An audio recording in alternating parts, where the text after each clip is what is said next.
Welcome back to Old Charles, the home for coin collectors, history lovers, and anyone curious about the value hiding in their pocket change. Today, we're diving into the story behind the 1981 Australian 50-cent coin. Is it rare? Is it valuable? Should you hold on to it or cash it in? Let's find out. The Australian 50-cent coin has a rich history.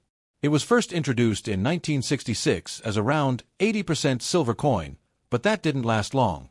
Because of the rising price of silver, the mint quickly withdrew the coin and reintroduced a dodecagonal, 12-sided, version in 1969 made from cupronickel.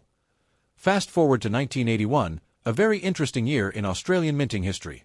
Why? Because in that year, the Royal Australian Mint faced an unusually high demand for coins. As a result, they had to outsource production to other countries, including Canada and Wales. That's right. The 1981 50-cent coin might not even have been minted in Australia. In 1981, over 84 million 50-cent coins were produced. That makes it one of the most common issues of the era, but there's a twist. To meet demand, the Royal Australian Mint outsourced some of the production to the Royal Mint in Lantricent, Wales, and the Royal Canadian Mint. This has created a fascinating situation for collectors. Some coins struck in Canada or Wales have minor differences, known as mint varieties. The Canadian-made coins, for example, can show signs of slightly lower quality in terms of edge finishing and detail.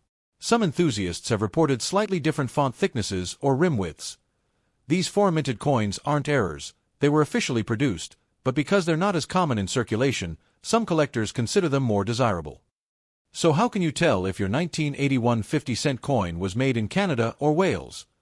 There's no mint mark, but there are subtle clues. Here's what to look for. Coins made in Canada often have a weaker strike, with less definition in the coat of arms or lettering. The rim on Canadian coins may appear slightly thicker or less sharply defined. Coins struck in Wales are usually closer in quality to those from Australia but may have minute differences in alignment or metal tone. These differences can be hard to spot with the naked eye. You may need a magnifier or even a scale to check the coin's weight precisely, though all should weigh about 15.55 grams. Alright, let's talk value. The standard 1981 50-cent coin, if circulated and in average condition, is usually worth its face value, *** 50 cents ***. It's a common year with high mintage. If you have a Canadian or Welsh variety, especially in uncirculated condition, it could be worth more to the right buyer. Here's a breakdown. Circulated coin *** $0.50 $1 AUD. Uncirculated, mint state, *** $2 $10 AUD. Canadian mint variety, uncirculated, ***, up to $15 AUD or more. Proof versions ***. If in original packaging $20, $50 AUD depending on condition. Keep in mind, prices fluctuate depending on demand. Some auctions have seen Canadian-made coins sell for higher, especially if they're certified by grading services like PCGS or NGC. So, should you hang on to your 1981 50-cent coin? Here's the takeaway: if it's worn and circulated, probably not worth more than face value. If it's in mint condition or part of a mint set, definitely keep it. If you suspect it's a Canadian or Welsh strike, it might be a cool collector's item and worth holding on to. You can also take your coin to a local coin dealer or post clear photos on collector forums to get feedback from experienced numismatists. The 50-cent coin has been a mainstay in Australian currency since decimalisation in 1966. Originally made from 80% silver, the first round version quickly became more valuable for its silver content than its face value. As a result, the government withdrew it from circulation within a year. In 1969, a new design was introduced, still featuring the Australian coat of arms, but now with a distinctive 12-sided, dodecagonal shape and made from cupronickel, 75% copper and 25% nickel, eliminating its precious metal content while retaining its recognizability. Fast forward to 1981, and we see a fascinating year in the coin's history. Australia was experiencing high demand for coins, partly due to increased economic activity and population growth.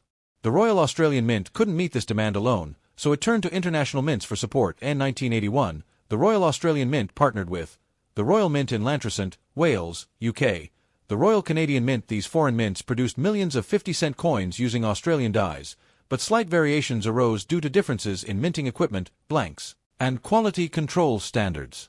These international mintings became a unique feature of the 1981 issue, setting it apart from other years. Despite the high mintage, over 84 million coins, the foreign-produced varieties have become a point of interest for collectors. There were no mint marks to distinguish them, so identifying these coins relies on subtle physical characteristics like rim thickness, strike quality, or font details. While not considered errors or rare in the traditional sense, the Canadian struck and UK struck coins are now collectible varieties, sought after not for their scarcity but for their place in numismatic history and international minting cooperation. The condition or grade of a coin plays a huge role in determining its value. Here's how collectors typically assess coins. Use a magnifying glass or loupe to inspect fine details. Check the high points of the coin, like the kangaroo or shield on the coat of arms, for signs of wear. Look for scratches, nicks, or discoloration, especially on the field's flat areas. If in doubt, compare your coin with online images or take it to a coin dealer.